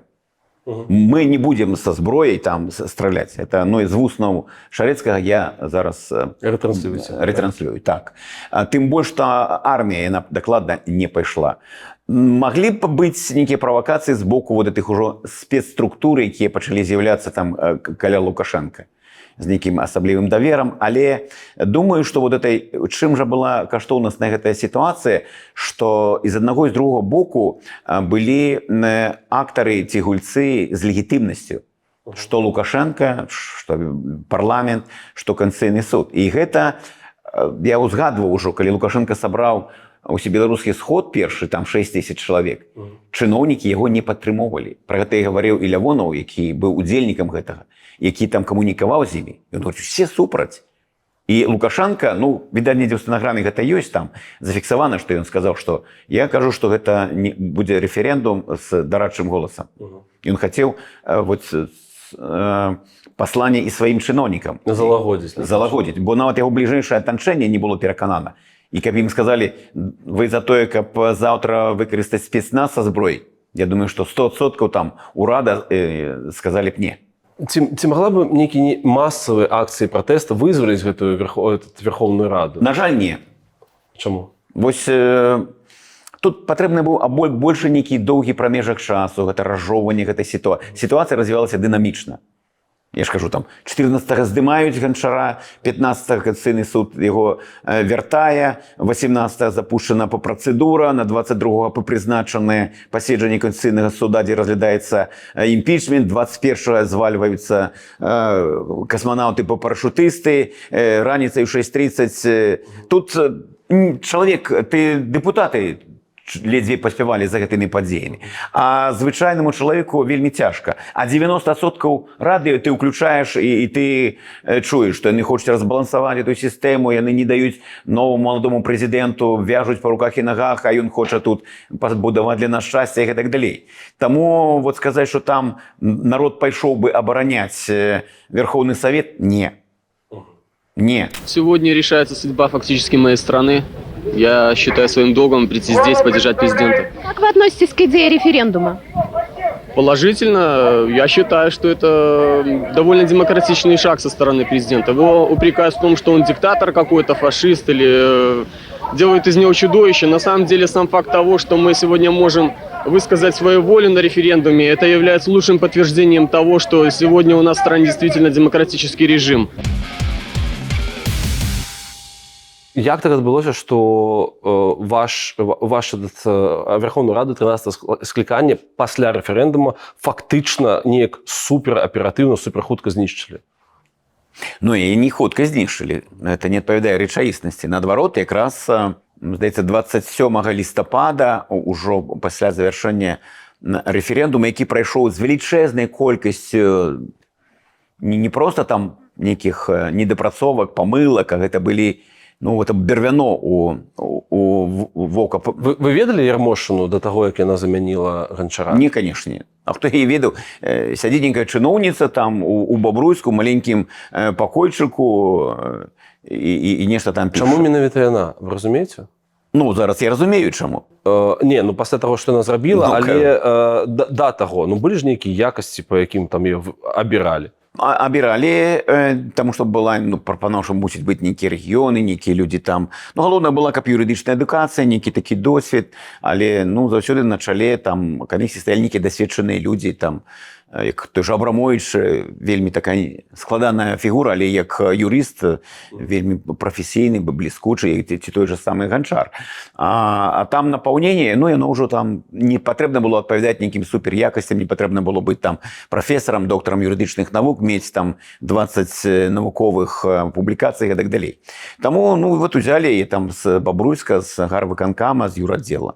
Кажуць, што блісцяще просто прайшла ее першая эта кампанія, што, па-першае, бюлетэні, наколькі я разумею, друкавала адміністрацыя прэзідэнта. То бок напаўняльнасць імі магла быць якая заўгодна, в залежнасці ад таго, як яны захочуць. Натуральна, што гэта яе быў дэбют, і дэбют па лекалах Лукашэнкі ён быў удалы. Таму што там, па-першае, фармаванне камісіі. неважно, кто как голосует, важно, кто как считает. Дык вось комиссии были сформованы за 5-7 дзён до початка референдума. Мушаны были за 30 дзён. Мушаны были их формовать советы депутатов, а их формовала лукашэнкаўская вертыкаль. Ну, зразумела, до чаго это прывядзе. Друкаванне бюлетэняў, якія вы узгадалі, управленне справамі. Іван Цеценкоў тут бліскучы менеджары. Ён надрукаваў столькі, што, відаць, і сам не памятае сёння, колькі было надрукавана, колькі было каму завезена і так далей. Абсалютна бескантрольны працэс. Акрамя гэтага, калі мы бяром медыа, там быў аналіз, які рабілі еўрапейскія інстытуцыі.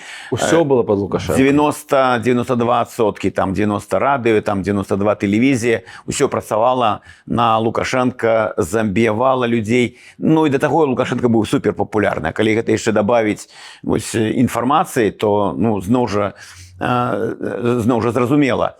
Я чытаў Валера Карбалевіча, як доўга чалавек піша пра Беларусь, што на момант умоўнага падвячорка яўка была даволі нізкая. А пасля какой-то вот мэджик, некая магия отбывается, и явка там за 80 под 90. Всего по Республике Беларусь на 10 часов вечера имеются сведения, что в народном голосовании референдуме приняло участие 6 миллионов 161 тысяча 686 человек, что составляет 84,05%. Ну, гэта толькі сведчыць пра тое, што, канечне, Лукашенко выйграў той рэферэндум, але, натуральна, не з тымі лічбамі. І сапраўды, там не было і 60% на 18 гадзін. А праз 2 гадзіны ўжо 84, 25%. Пры тым, што на папярэдніх выбарчых кампаніях у гэты прамежак часу розных, што б там не праводзілася, якраз прыток быў недзе 6-8%. 6-8 і 25 мы разумеем, як памеры вот гэтых фальсіфікацый, гэтых маніпуляцый. Гэта яшчэ у той кошык, што гэта было несправядліва, несумленна, нелегітымна. І гэта так. Ну і гэта быў такі досвед для Ярмошины, для Лукашенко, і это развязала просто руки. Далей яны гэта сталі выкарыстоўваць абсалютна як нармальную тэхналогію. До 20-го года яны так і працавалі. Безумоўна. Усе кампаніі і выбарчыя рэферэндумы яны былі сфальсіфікаваны. Пытанне толькі колькі там адсоткаў было гэтай фальсіфікацыі. Бо Лукашенко сябе пачаў пазіцыянаваць з самага пачатку як народны прэзідэнт. У народнага прэзідэнта не можа быць падтрымка там 52 ці 55%. Ну, з гэтым як жыць? Ніяк. Калі ўсё ж таки дабілі вашу раду? Тут некалькі аспектаў. Прававы – гэта 2000 год. З 96 года, з лістапада па 2000 год Верховный Совет, тая частка, якая засталася на пазіцыях канстытуцыйнай законнасці, яна ўспрымалася міжнароднай супольнасцю як легітымная. І не мела ніякай улады ў краіне. І пры гэтым так не мела улады, хаця мела пэўны палітычны ўплыў. Безумоўна. І калі б этого палітычнага ўплыва не было, то не было б эскадрону смерці, не было б забойства Захаранкі і Ганчара. Вось. І у парламенцкай асамблеі Рады Еўропы, парламенцкай асамблеі ЭБСЕ мы прыязджалі як афіцыйная дэлегацыя. Я быў якраз тым чалавекам, які адказваў за гэта.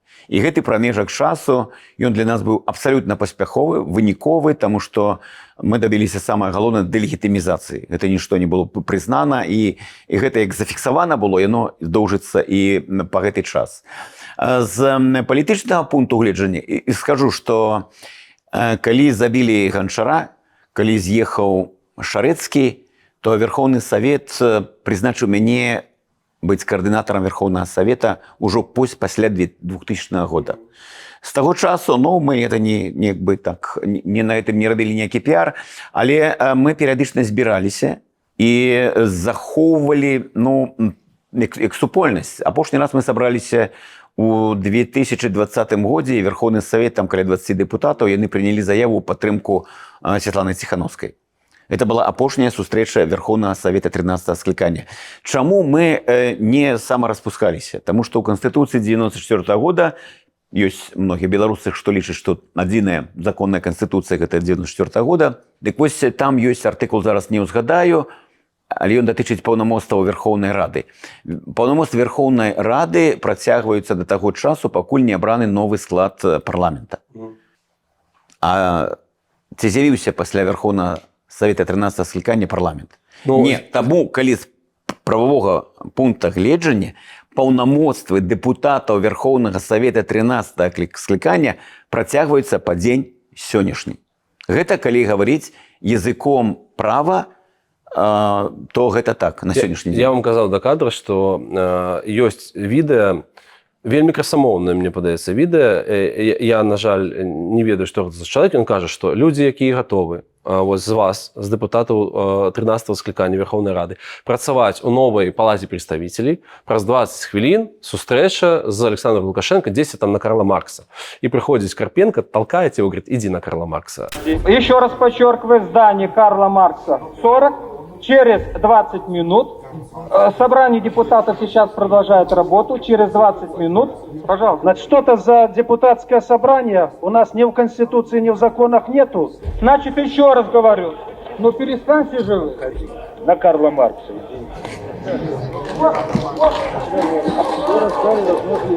На Карла Маркса, Иван Иванович. Пожалуйста.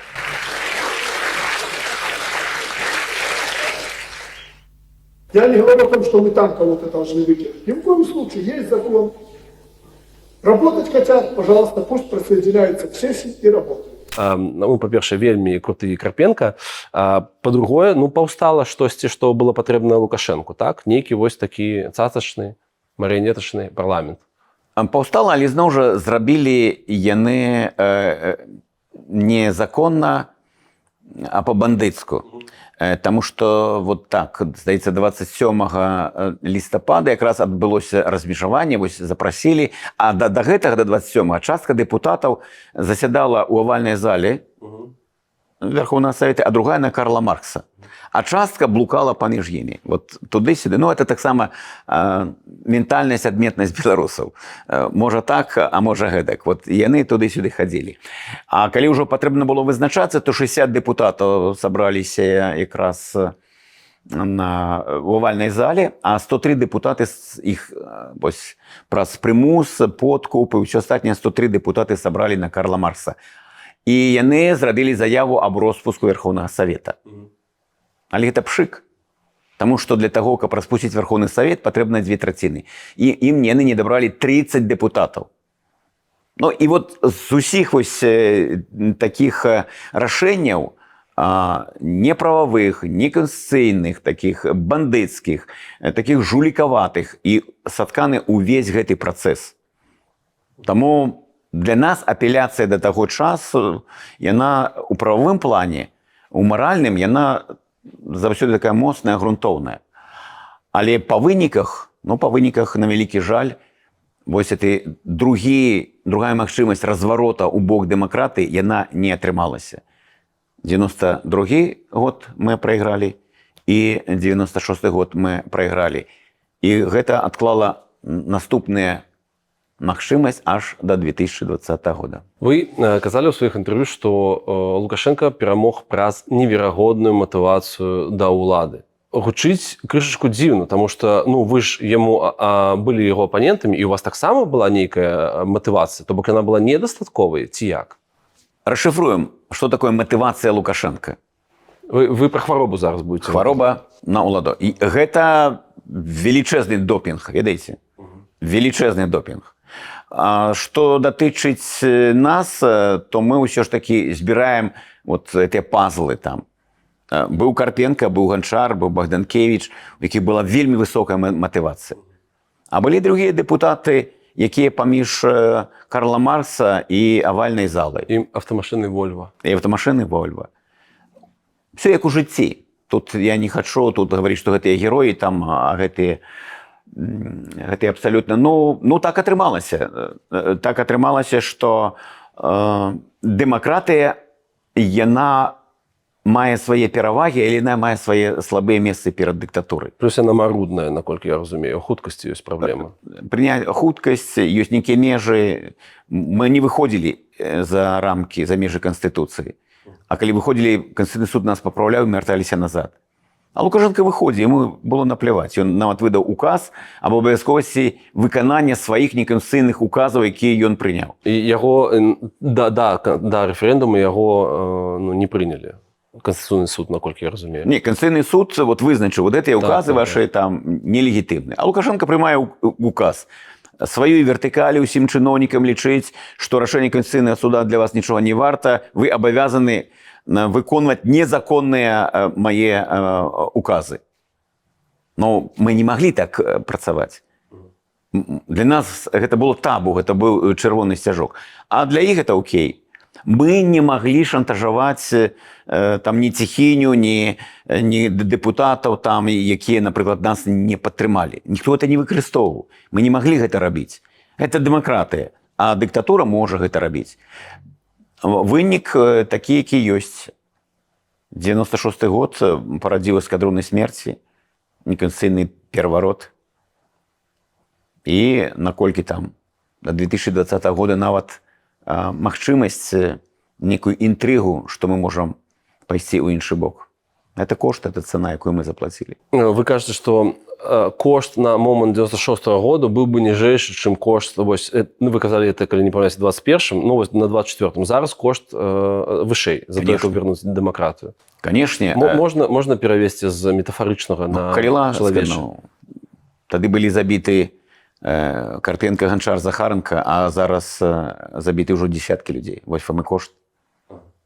А колькі яшчэ можа быць прозвішчаў на магільных не таму, што людзі памерлі, прыйшоў іх час. Гэтыя забойствы ідуць у турмах.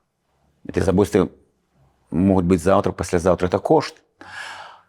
Так, гэта пытанне не толькі там да беларусаў, да міжнароднай супольнасці. Таму што калі б была палітычная воля, каб быў там, так скажам, усееўрапейскі Чэрчыль, і ён прымаў нейкія рашэнні не толькі заявы і рэзалюцыі з засуджэннем, але ў нейкіх дзеяннях, то тады выправіць сітуацыю было значна прасцей і лягчэй.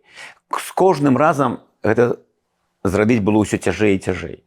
Нават калі мы згадвалі той жа 92-й год, калі б там лідары дэмакратычных сілаў таго часу пайшлі на барыкады на вуліцу і пазвалі людзей, то кошт быў бы значна меншы.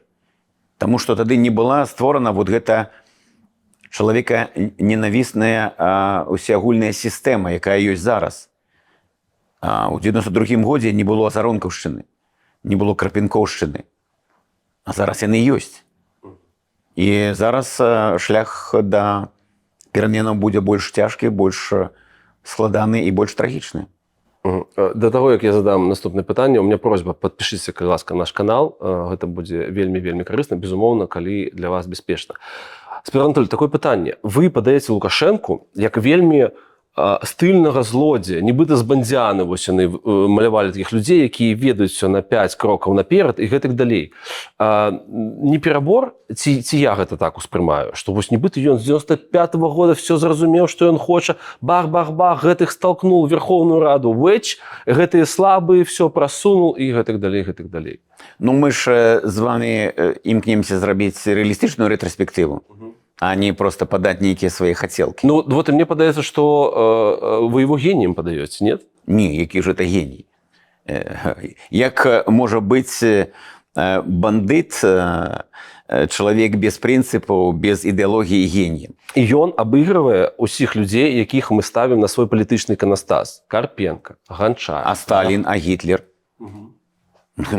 Яны дасягалі вынікаў.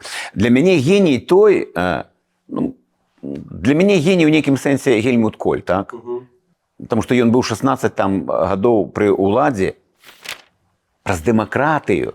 От гэта геніяльнасць. Окей, тады... А утрымаць з дапамогай шантажа, бандытызму, гэта не геніяльнасць. Я проста канстатую, што вот так склаліся абставіны. Ну, так, ён быў папулярны ў людзей. Гэта асабістая перамога? Ці былі нейкія іншыя архітэктары вось гэтай падзеі? Якія былі хаўруснікі ў Лукашенка? Ну, той час хаўруснік быў Крэмль. Тому гэта выключна вось тая трыада, якая прыляцела ноччу 21 лістапада. Сярод беларусаў вы нікога не можаце назваць? Не, сярод беларусаў Лукашенка быў самы папулярны палітык у 95-96 годзе. І ён рэальна выйграў выбары 94 года. Гэта мы зноў канстатуем як факт. Але я кажу, што нельга ставіць у віну людзям, што яны ў 94 годзе галасавалі за Лукашенко. Я думаю, што вот такія перадачы, такі роздумы і такія дыскусіі нам патрэбны, каб зразумець, бо мы калі, нам часцей за ўсё, мы хапаемся за нейкія там рэчы, а вот Ганчар там падтрымаў там іншыя. Прычына наступныя сувязі, яны больш глыбокія. Я не выпадкова згадваю 92 год. Бо калі б нам удалося у 92 годзе дабіцца таго, што прайшоў референдум, а вынік яго можна было смела прагназаваць, і быў распушчаны Верховны Савет, не было б ніякай вынікаў 94 года. Не было б гэтай дыктатуры ўсяго астатняга. То бок, тое, што было зроблена ў 92 годзе, яно вось першая прычына нашых наступных паразаў. Бо у 92 годзе, падкрэсліваю, не было вось гэтай дыктатуры, не было матываванай номенклатуры ісці там за Лукашенко там до конца. І не была такая моцная Москва і Кремль, каб пагражаць пальцам. Гэта не сённяшняя сітуацыя, мы бачым па Украіне. У 92 годзе Расія была зусім іншая. Вы человек, который, не только теоретично ведае, што адбывалася, вы былі актарам гэтых падзеяў. Калі вы сустракаліся з калегамі з 13-12 склікання дэпутатамі, вы прагаворвалі нейкі момант, не ведаю, адчування сваёй віны, ці ён прысутнічае? Я разумею, што я не хочу, каб гэта гучала як тое, што вось была група дэпутатаў, якія павінны былі для нас перамагчы Лукашэнку, каб мы жылі ў дэмакратыі. І тым не менш, праз актарства. Не, канешне, мы ўсе так ці інакш, хто больш катэгарычна, хто менш, мы кажам, што ў нас быў шанец. Мы канстатуем, што это была сітуацыя двухуладдзя. Мы бачым, якія перавагі меў Лукашенко. Мы бачым тыя інструменты, якія ён выкарыстоўваў, а мы не маглі. Вот аналіз зроблены правильно. І мы сёння больш-менш з большасцю тых, хто жыве, хто яшчэ, так скажам, мае палітычны тонус, мы кажам, канешне, калі б не гэта і не гэта, то шанец у нас быў, і мы гэта не выкарысталі. І адказнасць ёсць, я думаю, адказнасці ніхто не адмаўляецца, шанец быў. Ці зрабілі вы ўсё магчымае, каб перамагчы Лукашэнку? Месцамі мы зрабілі больш, чым маглі. Окей, якія памылкі вы зрабілі? Памылкі, адны памылкі, я думаю, што галоўнае ўсё ж такі гэта было тое, на якое мы не маглі моцна ўплываць, бо нашы самае слабае месца это быў чалавечы фактар. То бок, калі мы гаворым пра Шарэцкага, не быў лідарам, якого патрабаваў той час. Вот, як кажуць, з тымі яйкамі і з усім астатнім.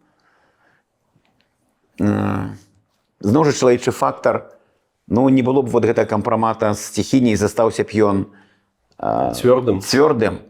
І быў гэты і імпічмент як факт.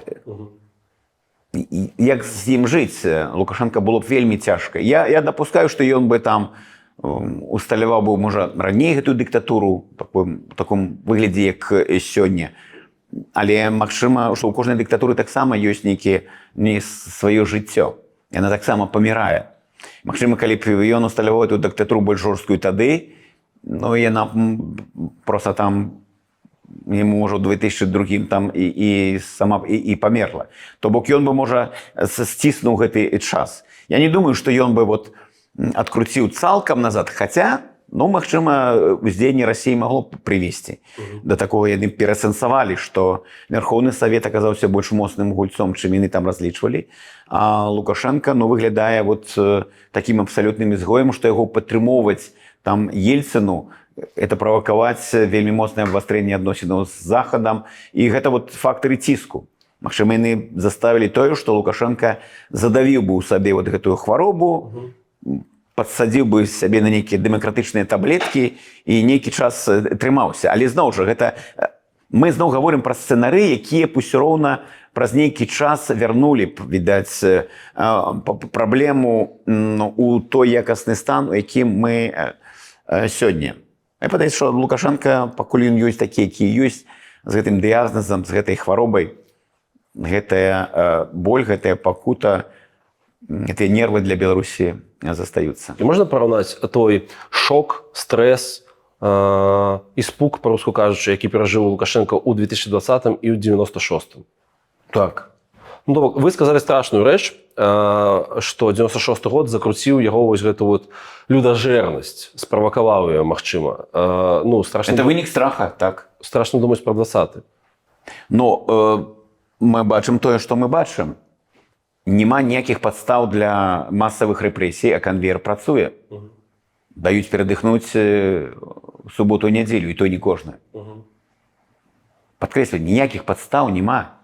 Ніхто там не рыхтуе нейкія загавары, ніхто там не збіраецца нешта рабіць выключнае ў 25-м годзе, а ён папрацуе. Проста сістэма такая можа працаваць зараз толькі пры рэпрэсіях, і на сённяшні дзень Лукашенко сам баіцца, але мы неяк закранулі пытанне, хто быў там хаўруснікам Лукашенко ў 96-м годзе. Тады ў яго быў Кремль, сёння гэта Кремль і гэта страх. Бо Лукашенко, яго задача як вот, ну, фармальна там правіцеля, кіраўніка дзяржавы, калі там у Літве, там у Польшы, пра што там думаюць палітыкі, якія кіруюць? Як запоўніць вот эти сховішчы там газам, нафтай і так далей. А у Лукашенко першая задача, як усё запоўніць страхам. Потым адкрываеш кранік, і гэта сістэма, яна ўжо адпрацаваная, чым вот эта сітуацыя больш горшая. І па гэтым вот магістралях гэты страх у кожнай кватэры, у кожным доме. Вот это для Лукашенко зараз адна з галоўных задач. Ён і прапрацоўвае пад 2025 год і надалей. Страх – гэта яго стратэгічны хаўруснік. Не хтосьці там з канкрэтных персаналів. Гэта таксама цікавая рэч, чаму той ці іншы там каля яго побач. Але вось страх – гэта тое, што ён эксплуатуе. Таксама, як і фінансава-эканамічную залежнасць. Насельніцтва залежыць ад яго. Вы пазначаеце гэп, вялікі гэп паміж 1996 і 2020. Страшна сказаць, гэта 24 гады. Калі казаць, што тады вось каштоўнасна Лукашенко адпавядаў беларускаму грамадству. Як па-вашаму, наколькі яно змянілася за гэтыя 24 гады? Ну, ён каштоўнасна не адпавядаў якраз грамадству. Тут іншыя фактары спрацоўвалі. Бо калі сказаць чалавеку нармальнай сітуацыі, вот тое, што мы прагаворвалі, вы за тое, каб выбіраць уладу ці каб яе прызначаць, ну, натуральна, чалавек выберэ выбар. У нармальнай сітуацыі, так, вот спакойна, вот мы селі і размаўляем. А калі гэта вось у сітуацыі, якой мы казалі, што 90% інфармацыі ідзе вось такога зместа, калі Лукашенко эмацыйна ўспрымаецца, ну, як чалавек нешта рэальна хоча зрабіць, а нехта яму перашкаджае, людзі не ведаюць дэталі, людзі не разумеюць, вот, дзе каштоўнасная, дзе не. Так склаліся абставіны. Такія порцыі інфармацыі людзей атрымалі. Такая была папулярнасць у той час, якая мяняецца. У 2020 годзе ўсё было якраз ад зваротнага. Чаго не меў Лукашенко, тое, што ён меў у 96-м. Ён быў на Джамалунгме, а зараз ён быў у Марыянскай упадзіне. Вось, усоўваць адны і тыя ж самыя падзеі ў розны час і спрабаваць атрымаць нейкія канчатковыя адказы не атрымаецца. Тым не менш, як змянілася грамадства, па-вашаму? Беларускае грамадства, яно стала больш каштоўнасным. Яно проста стала крышку больш разбірацца, што такое каштоўнасці. Таму што ездзілі ў Еўропу, былі лідарамі свету па колькасці шэнгенскіх візаў. Людзі саспелі да сітуацыі такого больш абвостранага ўспрыняцця справядлівасці. І людзі пачалі ўспрымаць наяўнасць права выбару як каштоўнасць. Я мушаны выбіраць. Пра беларускае грамадства час ад часу кажуць, што гэта група людзей, якая патрабуе павадыра, нейкага гаспадара і гэтак далей. Гучыць ганебна і, безумоўна, непрыемна. Што вы думаеце на гэты конт? Для часткі людзей патрэбны гаспадар, патрэбны пагоншчык, але гэта якраз электарат Лукашенка. Тыя, хто выходзіў на вуліцы, мне не патрэбны. Яны ж не выйшлі там за Бабарыку ці за Ціхановскага, ці за Ціхановскую. Яны рэальна выйшлі за тое, каб мець права выбару. І каб ніхто не мог змяніць гэтае права выбара. Каб іх не скрадалі, асабліва в значных памерах іх галасы. Што змянілася з грамадствам за апошнія 4 гады? Тренд, які мне не падабаецца, калі до 20-го года, вось у тым прамежку з 96-го по 20-й, мне 1000 разоў там у кавярнях, на вуліцы, на заправках останавливали людзі і запытвалі, калі ўжо вы зробіце нешта, адправіце Лукашенко в адстаўку, приведзіце Беларусь у Европу, то ў 2020 годзе я ўпершыню пачуў слово «Анатоль», вот глядзіце, мы ж сила, мы можем, мы. Вот вы и мы. Два слова, а сэнс абсолютно іншы. Дык вось, 20-й год людзі, відаць, упершыню вельмі моцна сказалі, што мы уплываем, ад нас нешта залежыць. А зараз за 4 гады зноў я чую гэтыя самыя там. Калі Ціхановская там арганізуе свабодныя сумленныя выбары, калі яна вызваліць там палітвязняў, зноў мы перакладаем адказнасць на некага. Вось гэта тренд, які мяне засмучае і які мне не падабаецца. 20-й год людзі гатовы былі браць адказнасць на сябе, і вот гэтыя дваравыя, вот гэтыя чаты, гэта было самае, відаць, бліскучае, гэта было сведчанне высокай самаарганізацыі беларусаў. Я скажу, што ў цэлым, пры пэўных скептычных такіх позірках на беларусаў як нацыю, я скажу, што яна здаровая. Яна здаровая, бо глядзіце, 30 гадоў яе падсаджвалі на наркотыкі дыктатуры, але так і не змаглі падсадзіць, каб эта нацыя цалкам сядзела. Это азначае, што яе ёсць здаровы стрыжань. Я абсолютно перакананы, сёння скажы, што старт, мы, Молдова, Сакартвела, Украіна і Еўрапейскі звяз. І ёсць нейкая дыстанцыя. Яе трэба прайсці. Мы будзем першыя. Мы выйграем гэтую гонку, мы выйграем гэты чэмпіянат. Нават сёння я говорю. Таму што беларусы здаровая нацыя. Наркотыкі, дыктатуры, яны ж вельмі такія саблазняльныя, яны такія прыцягальныя. І 30 гадоў. Але мы оставляем гэты шанец, 4-й, я спадзяюся, што ён будзе апошні і рэальна будзе разваротам. Вялікі дзякуй, што глядзелі гэта інтэрв'ю да канца. Калі ласка, па магчымасці, калі гэта бяспечна для вас, падпішыцеся на гэты канал, ён называецца «Жыццё Маліна», а таксама на наш сайт-праект, які называецца «Загляне сонца». Я сапраўды спадзяюся, што сонца загляне ў нашае ваконца. Жыве Беларусь, слава Украіне, пакуль.